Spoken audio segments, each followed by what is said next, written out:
Alors ce soir, je vais partager un contexte avec vous. J'ai étudié le livre du Deutéronome et je ne vais pas tout vous expliquer, mais voici l'essentiel. Le livre du Deutéronome se situe 38 ans après l'envoi des espions dans le pays promis. Ces espions ont découragé tout le peuple et celui-ci a décidé de ne pas obéir à Dieu. Ils avaient déjà passé 1 an au mont Sinaï après leur sortie d'Égypte, recevant la loi et les instructions pour construire le tabernacle. Ensuite, Moïse a envoyé les espions, nombre 13, pour explorer le pays. Les espions sont revenus avec un rapport négatif et le peuple s'est rebellé contre Dieu. Ils ont donc erré dans le désert pendant 38 ans et cela nous est dit dès le début du chapitre 2 du Deutéronome.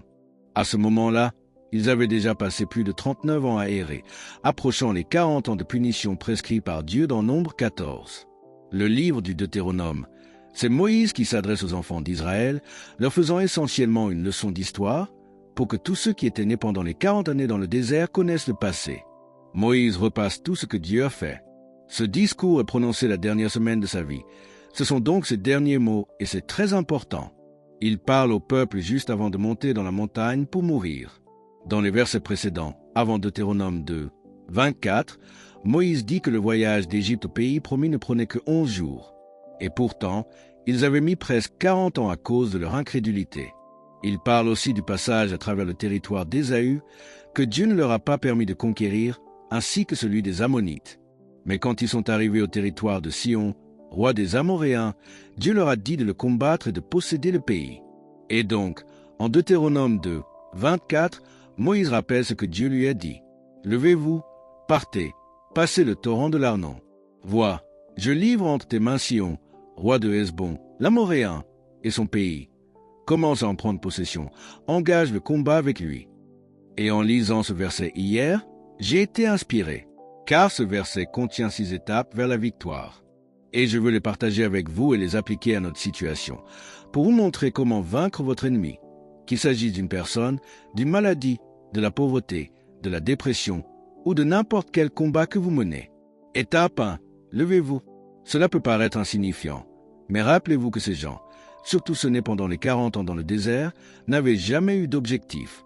Ils tournaient en rond toute leur vie. Même ceux qui étaient plus âgés, tous les hommes âgés de 20 ans et plus au moment de la sortie d'Égypte étaient morts, sauf Moïse, Josué et Caleb. Il y avait peut-être quelques femmes et jeunes hommes de 15 à 19 ans encore en vie, mais la majorité de la population, des millions de personnes, était née pendant ces années de désert. Ils n'avaient aucune direction, aucun but, ils attendaient, c'est tout. Alors, quand Dieu dit « Levez-vous », c'est un message fort. Il leur dit qu'il est temps de se réveiller, de sortir de cette routine vide, de reprendre leur destinée en main. Et je crois que cela parle aussi à plusieurs d'entre vous ce soir. Certains vivent dans une sorte de pause prolongée, un mode survie.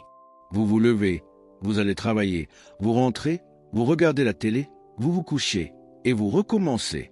Vous dépensez de l'énergie, mais vous ne progressez pas. C'est comme si votre vie était sur un tapis roulant. Beaucoup d'efforts, aucune avancée. Et si vous n'y prenez pas garde, cela peut devenir votre normalité. Mais laissez-moi vous dire ceci, Dieu ne vous a pas créé pour vivre une vie médiocre. Amen. Dieu a un but pour chaque personne. Il veut que vous accomplissiez quelque chose de significatif avec les talents et le souffle de vie qu'il vous a donné. Cela ne signifie pas que tout le monde sera connu mondialement. Dieu ne veut pas que chacun passe à la télévision ou prêche depuis une chaire.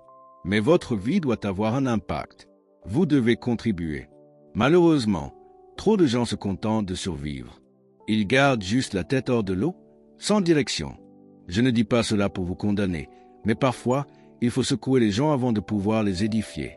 Parfois, il faut secouer les gens pour leur faire comprendre que ce n'est pas ainsi que Dieu veut qu'ils vivent. C'est pour ça que c'est important. Dieu dit au peuple de se lever. En d'autres termes, il est temps pour eux de sortir de ce qu'ils faisaient depuis 40 ans, de s'équiper et de commencer à agir. Cela me rappelle les 4 lépreux à la porte de Samarie. Je pense que c'est dans 2 Rois chapitre 5. Ils étaient dans une famine, entourés par les Syriens. Finalement, ces 4 lépreux se sont dit, « Qu'allons-nous faire? Si on reste ici, on meurt. Si on entre dans la ville, on meurt aussi parce qu'il n'y a pas de nourriture. Si on va vers les Syriens, ils pourraient nous tuer, mais ils pourraient aussi avoir pitié. » Plutôt que de rester là à attendre la mort, ils ont décidé d'agir. Ils ont dit « Allons-y ». Et quand ils sont allés au camp syrien, le Seigneur a fait entendre aux Syriens le bruit d'une armée. Pris de panique, ils ont fui en laissant toute leur nourriture en train de cuire, leurs vêtements, leur or, leur argent, leurs chevaux, tout. Ils ont fui en hâte, jetant même leurs manteaux en route. Quand ces lépreux sont arrivés, au lieu de mourir de faim ou d'être tués, ils ont trouvé l'abondance. Ils ont mangé à satiété, enterré de l'or et des trésors, et ont fini par retourner prévenir le peuple de Samarie. Ils sont passés de rejetés à héros, simplement parce qu'ils ont décidé de faire quelque chose au lieu de ne rien faire. Avant de poursuivre la vidéo, n'oubliez pas de vous abonner à notre chaîne pour ne pas manquer nos prochaines vidéos inspirantes et pour aider la chaîne à grandir afin d'atteindre un plus large public. Nous serions également ravis de connaître vos impressions dans les commentaires et de savoir si cette vidéo vous a été bénéfique. Continuons. Je vous dis, c'est si important. Beaucoup de gens ont peur de se lancer par peur de l'échec. Mais le plus grand échec, c'est de ne rien faire du tout. Pour ma part, j'aime être au bout de la branche. Cela fait couler l'adrénaline. J'aime sentir le risque, car c'est au bout de la branche que se trouve le fruit. Une chose essentielle dans ma vie, c'est de ne pas avoir peur de prendre des risques. Il faut se lever, se bouger. Et ensuite il dit, « Prends ton voyage. Je vais devoir accélérer, sinon je ne terminerai pas. Prends ton voyage, ça veut dire, ne prends pas celui d'un autre. » Dieu a un chemin spécifique pour chacun de nous. Juliane et moi parlions avant cette réunion. Elle s'occupe du recrutement pour Chari, et c'est formidable ce qu'elle fait. Je ne donnerai pas les chiffres exacts, mais on pourrait avoir jusqu'à 3 fois plus d'inscriptions pour 2023 que pour l'année scolaire précédente.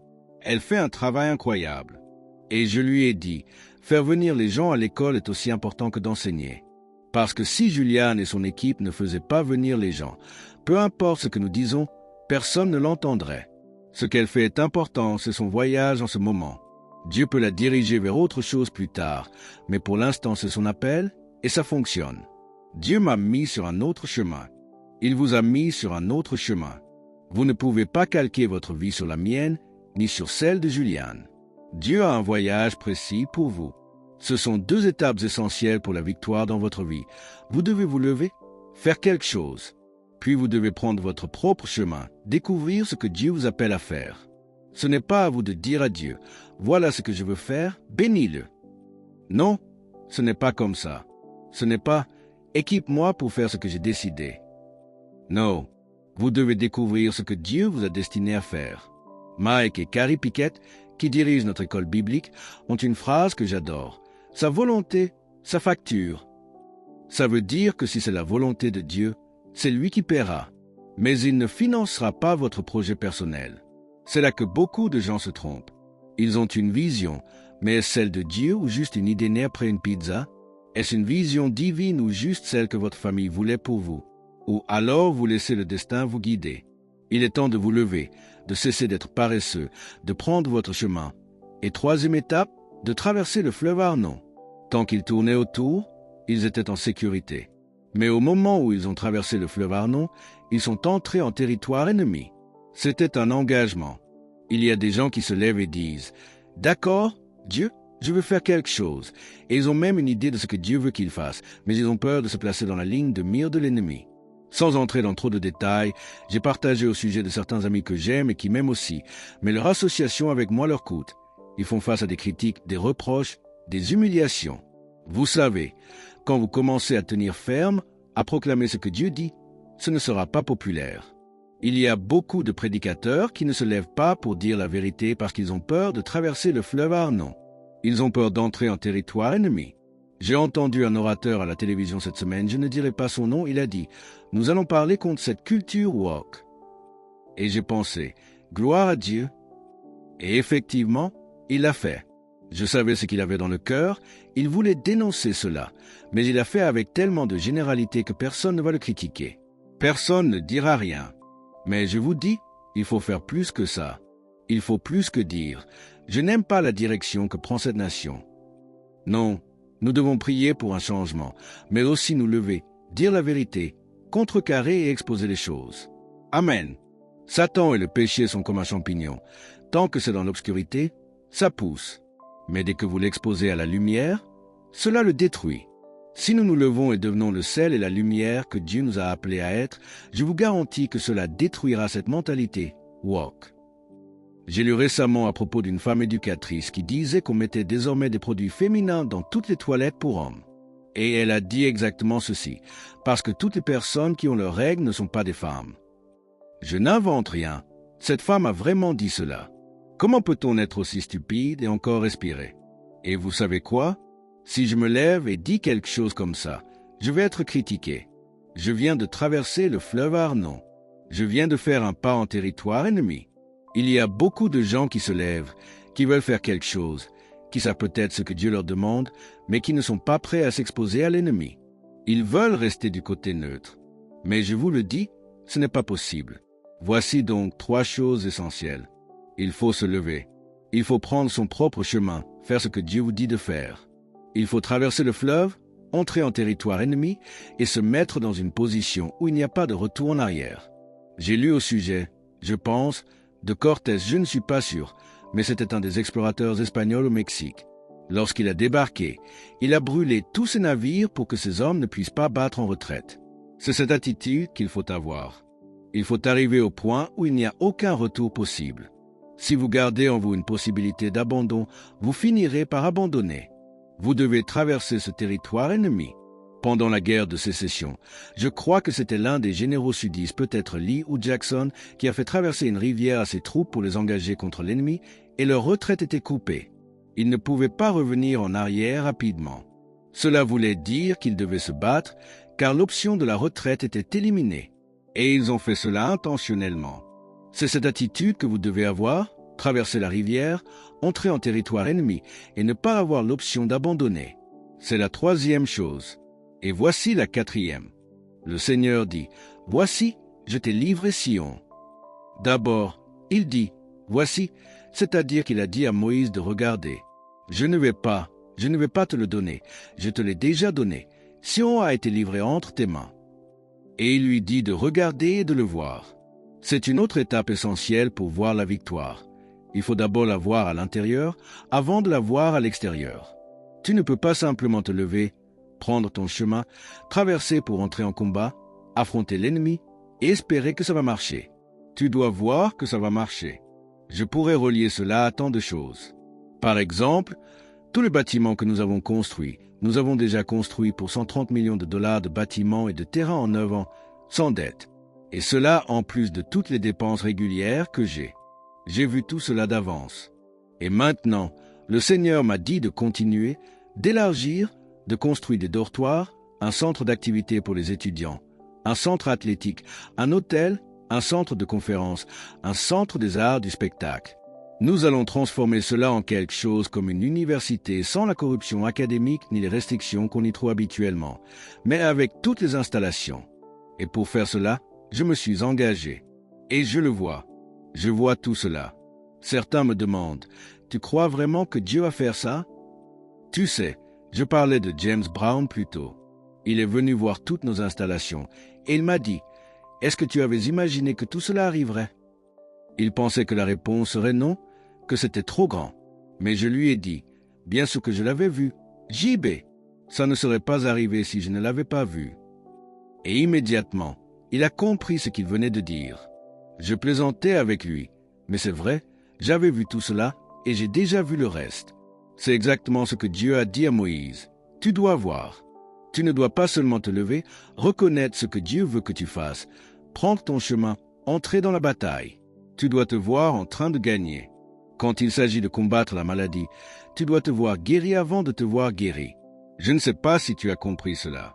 Je ne vais pas prendre le temps de l'expliquer en détail, mais il faut se voir guéri intérieurement avant de l'être extérieurement. Donc, il lui dit de regarder, de contempler quelque chose qui n'était pas encore arrivé. C'est ça, marcher par la foi. 2 Corinthiens 5, 7 dit, « Nous marchons par la foi et non par la vue. » Malheureusement, la plupart des chrétiens marchent par la vue et non par la foi. Mais si tu veux vaincre, si tu veux vraiment marcher dans la victoire, tu dois arriver au point où tu vois la victoire avant de la voir se manifester. Et ensuite il dit, « Voici, je t'ai donné. » Remarquez le temps du verbe « passer ». C'est le 5e point ici. Tu dois reconnaître que Dieu t'a déjà fait vainqueur. Tu as déjà la guérison en toi. Tu n'as pas besoin d'être guéri. Tu as besoin de libérer ce que tu as déjà reçu. Tu as déjà été béni de toute bénédiction spirituelle dans les lieux célestes. Éphésiens 1, 3. Tu n'as pas besoin de supplier Dieu pour qu'il te bénisse, il l'a déjà fait. Il a déjà béni le travail de tes mains. Tu dois simplement mettre la main à quelque chose, croire et commencer au lieu d'abandonner. Au lieu de dire « Oh Dieu, tu peux tout faire, voudrais-tu me donner la guérison, la prospérité, etc. » Tu dois te dire « Je suis déjà béni du Seigneur. Par ses meurtrissures, j'ai été guéri. » Tu dois voir que Dieu a déjà agi. Dieu a dit « Je t'ai livré Sion, roi des Amoréens. » Il l'avait déjà fait. Et pourtant, si on regarde les choses dans le naturel, si on n'était pas encore capturé, il n'était pas encore vaincu. La bataille n'avait même pas encore commencé. Et pourtant, Dieu dit « Je l'ai déjà livré. » C'est pareil pour nous. Par ces meurtrissures, nous avons été guéris. Nous sommes déjà bénis. Nous avons toutes les bénédictions de Dieu pour nous. Et tu dois le voir. Tu dois voir que c'est déjà accompli. Et puis ensuite, il dit « Commence à en prendre possession. » Voici donc un autre point. Tu dois commencer. Et cela montre que ça ne se produit pas tout d'un coup. Et à ce moment, il mentionne Deutéronome 7 et un autre passage qu'il ne cite pas précisément. Mais le Seigneur leur avait dit, « Je ne vais pas vous donner le pays d'un seul coup. Vous allez le posséder petit à petit à petit. » Et il leur expliquait que s'il avait simplement envoyé une plaie ou un autre moyen pour détruire tous les habitants du pays promis, et que les Israélites en aient hérité d'un seul coup, alors les ronces auraient envahi les champs, les cultures auraient été perdues, les maisons se seraient écroulées. Ils n'auraient pas été capables de le posséder entièrement tout de suite. Il dit, « Je vais vous le donner peu à peu, au fur et à mesure que vous serez capables de le posséder. » Et c'est exactement pareil pour nous. Il leur dit, « Commencez à le posséder. » Cela montre qu'il y a une progression. Tu dois commencer à suivre le Seigneur, te lever, trouver ton chemin, traverser un territoire ennemi, voir dans ton cœur que tout est déjà accompli et donné, et puis reconnaître qu'il y a une progression. Comme il est dit dans Romains 12, 2, « Ne vous conformez pas au siècle présent, mais soyez transformés par le renouvellement de l'intelligence, afin que vous discerniez quelle est la volonté de Dieu, ce qui est bon, agréable et parfait. » Tu vois, cela montre une progression. Il en est de même dans Marc 4, 28. La terre produit d'elle-même d'abord l'herbe, puis l'épi, enfin le grain tout formé dans l'épi. Les deux versets montrent qu'il y a des étapes, des phases. C'est l'une des raisons pour lesquelles beaucoup de gens échouent. Ils se réveillent, ils reconnaissent ce que Dieu leur dit de faire, ils sont prêts à se battre, ils s'engagent, ils commencent à agir, mais ils pensent que ça va arriver immédiatement. Ils pensent qu'ils vont obtenir tout ça sans délai. Des gens viennent ici et voient ce que Dieu a fait dans ma vie.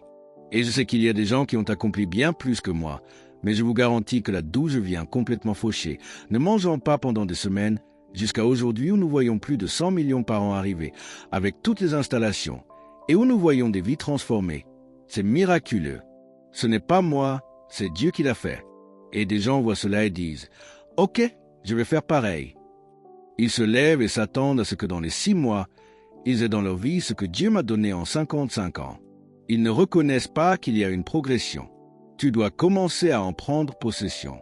Et enfin, la dernière chose qu'il dit, et combat contre lui, comptant with him in battle.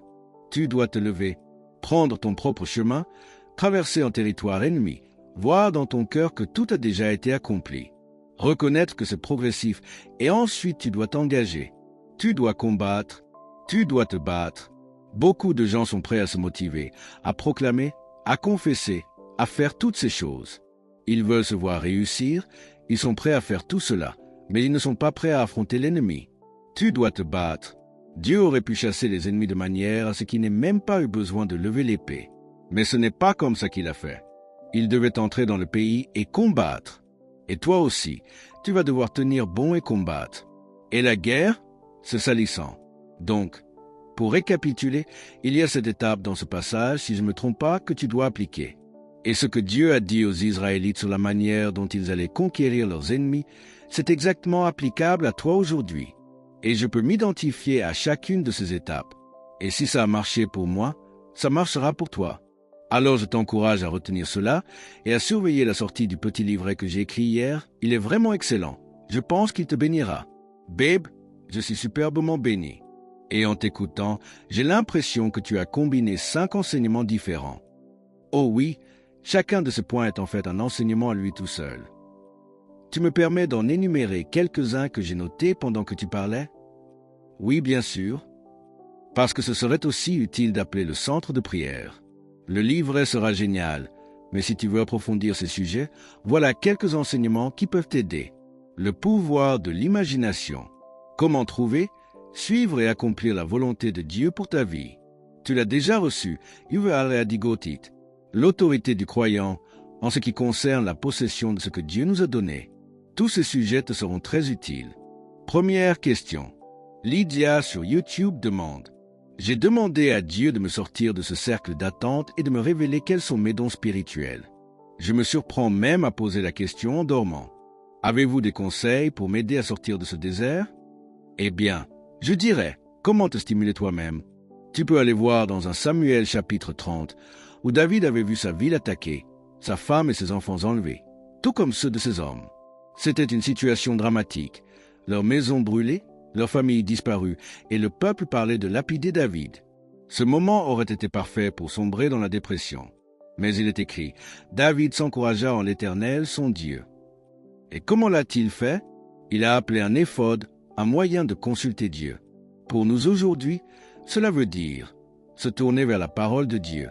C'est ce que je fais. Par exemple, hier encore, j'ai terminé de lire toute la Bible en un an, début janvier. Et j'ai dit à Dieu, je veux lire quelque chose qui va m'encourager, me ranimer. Et j'ai été conduit au livre du Deutéronome qui m'encourage toujours profondément. C'est de là que vient tout ce que je partage ici. Donc tu dois te plonger dans la parole de Dieu, lire ce que Dieu a fait pour d'autres et te rappeler Romains 2, 11. Car Dieu ne fait pas de favoritisme. Et tu utilises la parole pour te ranimer. Autre chose que je fais, je prie en langue pendant des heures. Parce que la Bible dit que lorsque tu pries en langue, tu t'édifies toi-même, tu te construis dans la foi la plus sainte. Jude 1, 20. Et aussi dans 1 Corinthiens 14, 2, il est dit que tu t'édifies. Cela signifie, tu stimules ta croissance spirituelle. Mais il ne s'agit pas juste de dire une phrase en langue pour avoir des frissons. Il faut persévérer. Si tu pries en langue pendant un bon moment, je te garantis que cela te fortifiera dans ta foi. Donc, Lydia, 2 choses à faire. Lire la parole de Dieu pour voir ce que Dieu a fait pour les autres. Prier en langue et demander à Dieu de te montrer ce qu'il veut que tu fasses. Et si tu fais cela régulièrement, je te garantis que tu seras réveillé spirituellement. Amen. Gloire à Dieu. Deuxième question. Denard sur YouTube demande: Andrew, tu as parlé de la sainte insatisfaction. Comment savoir si une forte insatisfaction, par exemple dans son travail, vient de Dieu ou simplement de la chair? Très bonne question, car il est possible d'être insatisfait sans que ce soit Dieu qui nous parle parfois.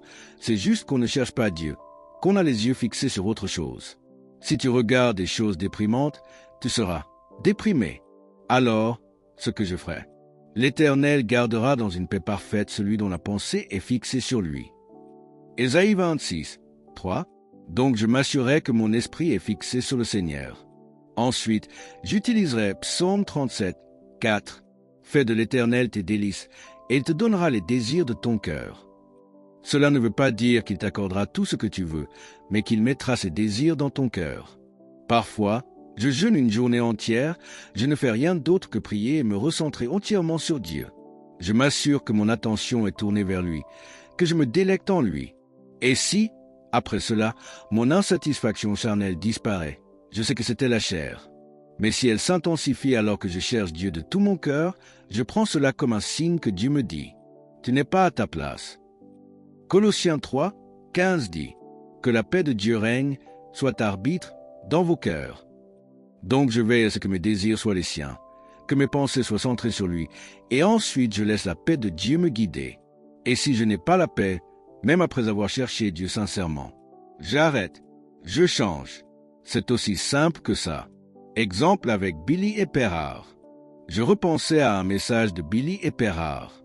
Il parlait de moi et disait que lorsque je suis convaincu d'avoir entendu Dieu, je passe immédiatement de la foi à la confiance totale. Il n'avait jamais vu quelqu'un faire ça comme moi. Si Dieu l'a dit, c'est réglé, il va l'accomplir. Et Billy est un autre exemple parfait. C'était un multimillionnaire, il avait atteint tous ses objectifs, mais il était misérable, allongé sur son canapé. Il avait tout, n'avait plus besoin de travailler, mais ses dons et talents dormaient. Et finalement, sa femme Becky est venue et lui a dit « Lève-toi de ce canapé ou je vais te tuer. » Et puis à ce moment-là, Paul Milligan, mon ancien PDG, l'a appelé pour l'aider à lancer notre école de commerce à Shari Bible College. C'est là que nous nous sommes rencontrés. Et après quelques années, il est devenu mon PDG. Et je peux te dire, Billy est une bénédiction énorme. C'est un homme avec 10 talents. Et pourtant, il était insatisfait, non pas parce que sa vie allait mal, mais parce que Dieu avait autre chose pour lui. Je pense que parfois, nous avons vraiment ce que j'appelle une sainte insatisfaction. C'est Dieu qui nous dit, peu importe si tu as besoin d'argent ou non, ou ce que les circonstances disent, tu dois suivre ce que j'ai mis dans ton cœur. Et si tu n'as pas la paix dans ton travail, alors soit tu dois te réconcilier avec Dieu et reconnaître que c'est là qui t'a placé, et tu prospères là où tu es planté. Soit tu dois quitter ce travail, te lever, prendre ton voyage, amen, et traverser la rivière. Question suivante. Shakia S sur YouTube demande « Et si Dieu t'a appelé à faire quelque chose, comme vous en parliez, tu sais que Dieu t'appelle, mais il y a tellement d'obstacles autour que tu te sens perdu et tu ne sais pas quelle direction prendre? Que faire alors? » Eh bien, première chose à comprendre, ce n'est pas parce que Dieu t'a dit de faire quelque chose que tout va fonctionner automatiquement. L'apôtre Paul a dit « Une porte grande et efficace m'est ouverte, mais les adversaires sont nombreux. » À Corinthiens 16, 9, il a vu un homme en Macédoine dans une vision lui disant « Viens ici et aide-nous. » Il savait que c'était Dieu qui l'appelait là-bas. Mais 48 heures après son arrivée, il était battu, emprisonné, les pieds et les mains dans les fers. Donc, cette idée que si Dieu me dit de faire quelque chose, tout va bien se passer. C'est une illusion. Ne te fie pas aux circonstances pour confirmer ou infirmer ce que Dieu t'a dit. Si tu regardes les circonstances, la Bible donne même à penser que si tout est contre toi, c'est probablement que tu es dans la volonté de Dieu. Parce que si tu ne rencontres aucune opposition, c'est peut-être que toi et le diable marchaient dans la même direction. Mais si tu fais demi-tour, si tu commences à nager à contre-courant, là tu sentiras la résistance. Donc, l'opposition n'est pas une raison de douter. Au contraire, cela peut être un signe que tu fais ce que Dieu t'a demandé.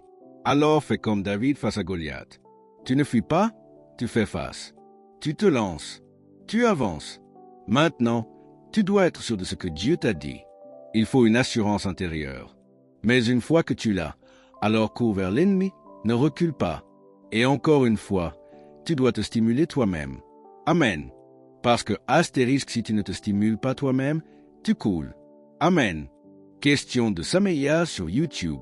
Sameya demande, 2 Corinthiens dit que c'est Dieu qui nous conduit toujours en triomphe. Alors, quelle part de la victoire dépend de nous et quelle part dépend de Dieu? Réponse, c'est 100% Dieu et 100% toi. C'est comme un mariage. Ce n'est pas du 50-50e. Par exemple, aujourd'hui à l'école, j'enseignais Romains 8, 26. De même aussi, l'Esprit nous aide dans notre faiblesse, car nous ne savons pas ce qui nous convient de demander dans nos prières.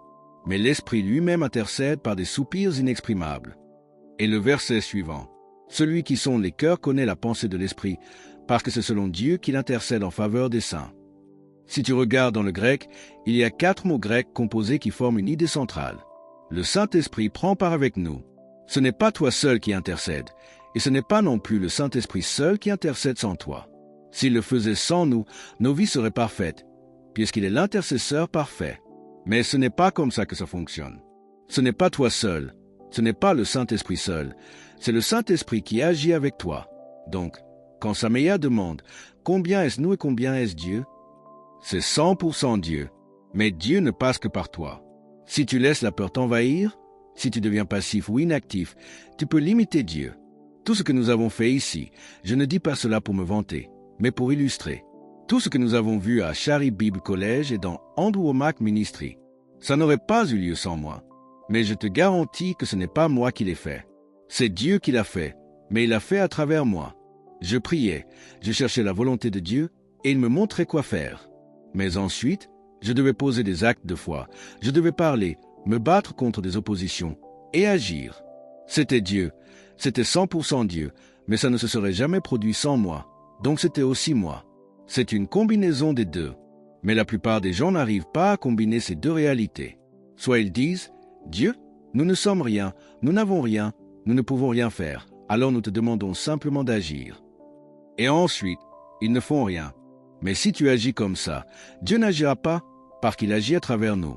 Éphésiens 3, 20 dit, « Or, à celui qui peut faire, par la puissance qui agit en nous, infiniment au-delà de tout ce que nous demandons ou pensons. » Beaucoup s'arrêtent là, avec « Dieu peut faire infiniment plus que tout ce que nous demandons ou pensons. » Mais ce n'est pas vrai dans l'absolu. Il a cette puissance, mais elle ne fonctionnera que selon la puissance qui agit en toi. Ce n'est pas ta puissance, c'est la sienne, mais elle est en toi, elle est à ta disposition. Et si tu ne te motives pas toi-même, si tu ne te construis pas dans la foi, Dieu ne fera rien sans toi. Beaucoup de gens passent à côté de ça. Ils prient, « Dieu, toute cette personne, guéris-la. » Mais Dieu ne va pas la guérir sans que quelqu'un soit impliqué. Je sais que certains diront, mais parfois des gens sont guéris souverainement. Ce n'est pas vrai. Si j'avais le temps, je pourrais te le prouver. Dieu agit à travers les gens. Romains 10 dit, « Comment croiront-ils en celui dont ils n'ont pas entendu parler? Et comment entendront-ils si personne ne prêche? Et comment quelqu'un prêchera-t-il s'il n'est pas envoyé? » Donc, la foi vient de ce qu'on entend, et ce qu'on entend vient de la parole de Dieu. La victoire, dans tous ces domaines, vient de la parole, mais elle doit être proclamée par des gens. Dieu ne va pas envoyer des anges proclamer l'Évangile. Il a donné cette autorité à l'humanité. Donc, tout vient de Dieu, mais Dieu passe par toi et il doit y avoir cette combinaison des deux. Alicia sur YouTube demande, si on lutte contre la peur et l'anxiété, a-t-on besoin d'une personne qui s'y connaît en délivrance pour nous aider? Tu peux avoir quelqu'un pour t'aider, mais même s'il te délivre de la peur et de l'anxiété, il y a une raison pour laquelle tu es dans cet état. Et si tu ne règles pas la racine du problème, c'est comme si on coupait la plante au niveau du sol, elle repoussera. Parfois, si tu es très profondément affecté, qu'il y a une oppression démoniaque, oui, tu pourrais avoir besoin d'aide extérieure. Mais il n'y a rien qu'un être humain puisse faire pour toi que la parole de Dieu ne puisse accomplir si tu t'y plonges sérieusement.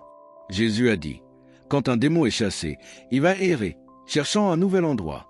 Et s'il ne trouve rien, il revient avec cet autre esprit encore pire. Donc, si quelqu'un te libère, mais que tu n'es pas ancré dans la parole de Dieu, le diable va revenir et réinstaller sa forteresse en toi, et ton état final sera pire que le premier. Le meilleur moyen, ce n'est pas le seul, mais le meilleur, c'est de te plonger dans la parole de Dieu. Jean 8, 32 dit, « Vous connaîtrez la vérité, et la vérité vous rendra libre. » C'est ce que nous enseignons ici à Carrie Bible College. Notre seul manuel, c'est la Bible. C'est la parole qui te transforme, et c'est un changement durable. Ce n'est pas une lutte forcée ou une discipline à bout de souffle. Si quelqu'un était juste venu te forcer à obéir ou te soumettre à eux, ça t'aurait peut-être aidé temporairement. Mais dès que tu serais seul, Satan serait revenu et tu serais retombé. Mais comme tu es passé par la parole, tu es libre. Et c'est ça qui est puissant. C'est vraiment puissant. Je veux revoir cette étude biblique encore une fois, tellement elle m'a touché.